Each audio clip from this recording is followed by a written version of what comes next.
एक तरफ सरकार की तरफ से नोटिस आती है कि अब आप सभी को 3 मिनट 10 सेकंड वंदे मातरम गाना पड़ेगा, तो वहीं दूसरी तरफ लोकसभा में भारत माता के बचाव के लिए चर्चा हो रही है। ये दोनों खबर भारत के सबसे जिम्मेदार अखबार दैनिक भास्कर ने 12 फरवरी 2026 को अपने फ्रंट पेज पर छापी थी। भारत के नेता प्रतिपक्ष राहुल गांधी कह रहे हैं कि भारत सरकार ने भारत माता को बेचा, तो वही वित्त मंत्री निर्मला सीतारमण मोदी के सपोर्ट में आगे बोलती हैं कि मोदी ने नहीं, कांग्रेस पार्टी ने भारत माता को बेचा। अब जो बहस हो रही है ये यूएस ट्रेड डील की वजह से हो रही है, इस पे चर्चा हो रही है, बजट पर चर्चा हो रही है। तो ऐसे में राहुल गांधी ने जब बोला तो भाई मामला तूल पकड़ ले गया। लेकिन आप लोग ये चीज़ तो ज़रूर ऑब्जर्व कर रहे होंगे, समझ रहे होंगे कि पिछले कुछ दिनों से यूएस ट्रेड डील वाला मामला बहुत ज़्यादा ही तूल नहीं पकड़ रहा है। और ठीक ऐसे ही समय में सरकार एक ऐसा नोटिस सामने ले आती है जिसने भारत के बड़े बड़े पत्रकार, विपक्ष पार्टियों का ध्यान अपनी तरफ खींच लिया।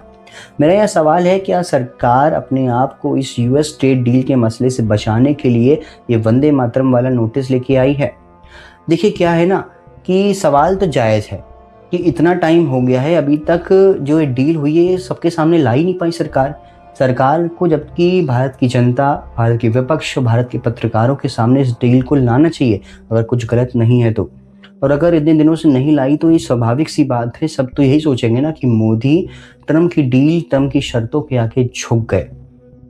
भारत का जब पत्रकार पीयूष गोयल जी से सवाल पूछता है तो पीयूष गोयल जी कहते हैं कि इसका जवाब तो विदेश मंत्रालय देगा। अब जाहिर सी बात है, सरकार खुद अपने आप में कंफ्यूज हो रखी है कि इसका जवाब दें कि नहीं दें। भारत की सरकार चाहती कि विपक्ष तो हो लेकिन वो चुप बैठे, पत्रकार हो लेकिन वो सवाल ना पूछे। यही तो हो रहा है आजकल ना, कि विपक्ष अगर सवाल पूछता है तो सीधा निलंबन हो जाता है, कोई भारी भरकम सवाल पूछो तो व्यर्थ का सवाल हो जाता है, और राहुल गांधी अगर सवाल पूछ रहे हैं तो सीधा सांसदी छीनने की धमकी दे दी जाती है।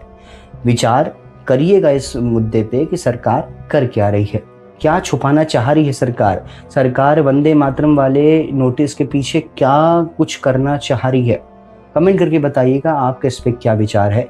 जय हिंद, जय भारत।